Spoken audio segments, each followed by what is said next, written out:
નવનીત બાલદિયાને નેતા બનવાના અબરખા જાગ્યા છે એ વાત હવે જનતા કહી રહી છે। જે પ્રમાણે ન્યાય સંમેલન મળ્યું, ન્યાય સંમેલનની અંદર નવનીત બાલદિયાની એન્ટ્રી થઈ। જે અદાથી નવનીત બાલદિયા સ્ટેજ ઉપર બેસેલા જોવા મળે છે તે જોતા ચોક્કસ એવા દ્રશ્યો જોવા મળ્યા કે નવનીત બાલદિયાને નેતા બનવાના અબરખા જાગ્યા હતા।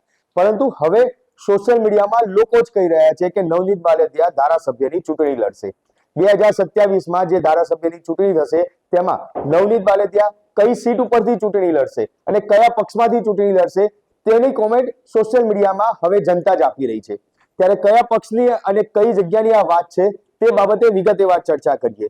નમસ્કાર, લલકા ન્યૂઝ સાથે હું મયુર મેવાડા।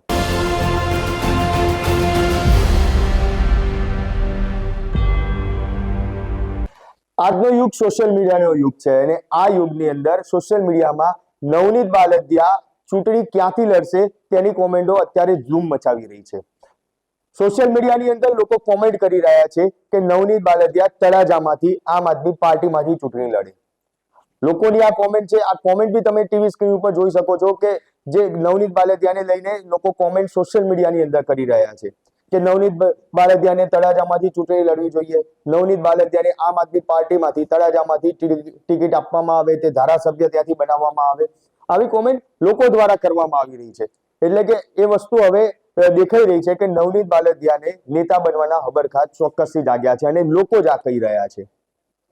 ત્યારે જે આખી ઘટનાની વાત કરવામાં આવે તો નવનીત બાલદિયાને પહેલા માર મારવામાં આવ્યો, જયરા જાહીર દ્વારા તેને માર મારવામાં આવ્યો તેવા આક્ષેપ કરવામાં આવ્યા અને નવનીત બાલદિયાને ન્યાય અપાવવા માટે થઈને ધારાસભ્ય હીરા સોલંકી મેદાને આવ્યા। હીરા સોલંકી દ્વારા આંદોલન કરવામાં આવ્યું, આખો કોળી સમાજ એક કર્યો, હીરા સોલંકી આખા કોળી સમાજને એક કર્યો અને ત્યારબાદ હવે હીરા સોલંકીને સાઇડ પ્લાન કરી દેવામાં આવ્યા।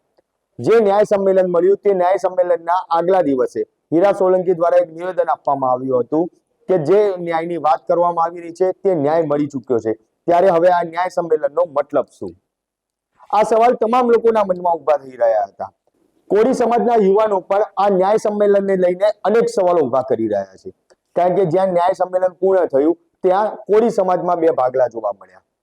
જે આગેવાનો, જે વક્તાઓ જે આ ન્યાય સંમેલનની અંદર આવ્યા અને ત્યાં તેમને બોલવા દેવામાં ન આવ્યા, જેથી કોળી સમાજના યુવાનોમાં રોષ ભરાયો। કોળી સમાજના યુવાનો કહી રહ્યા છે કે નવનીત બાલદિયા હીરો બનવા માટે થઈને જે ન્યાય સંમેલનનું આયોજન કર્યું હતું ત્યારે આ જે ખર્ચ કરવામાં આવ્યો, લાખો રૂપિયાનું પેટ્રોલનું જે આંધણ કરવામાં આવ્યું, તેટલા રૂપિયામાં તો 200 જેટલી દીકરીઓ છે કે જેનું કરિયાવર આવી જાય।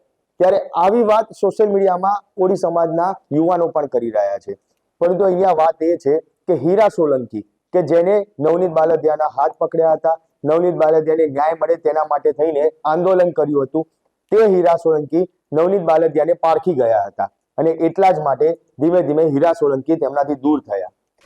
હીરા સોલંકી કે જે એક આહિર સમાજના કાર્યક્રમમાં અતિથિ વિશેષ બની ગયા હતા અને ત્યાં આહિર સમાજના કાર્યક્રમની અંદર આહિર સમાજના વખાણ કરતા જોવા મળ્યા હતા।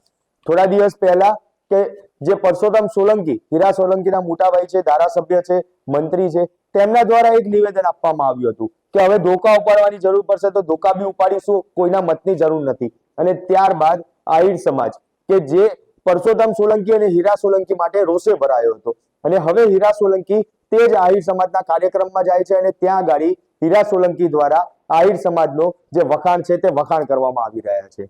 પરંતુ એક વાત સ્પષ્ટ છે કે નવનીત બાલદિયા કે જે હવે નેતા બનવા માટે આગળ વધી રહ્યા હોય તેવું દેખાઈ રહ્યું છે અને જનતા પણ આ વસ્તુ કહી રહી છે। એટલે હવે નવનીત બાલદિયાએ સમાજનો ઉપયોગ કરી સમાજના નામે નેતા બનવાના જે અબરખા છે તે ચોક્કસથી દેખાઈ રહ્યા છે અને જનતા આ વાત કહી રહી છે અને હીરા સોલંકીનો માત્ર હીરા સોલંકીના ખભાનો ઉપયોગ કરી નવનીત બાલદિયા આગળ વધી રહ્યા હોય તેવું જ લાગી રહ્યું છે। ત્યારે તમારું શું માનવું છે તે કોમેન્ટ બોક્સમાં જરૂરથી જણાવજો। અમારા આ વિડીયોને લાઇક, શેર અને ચેનલને સબસ્ક્રાઇબ કરવાનું ભૂલશો નહીં।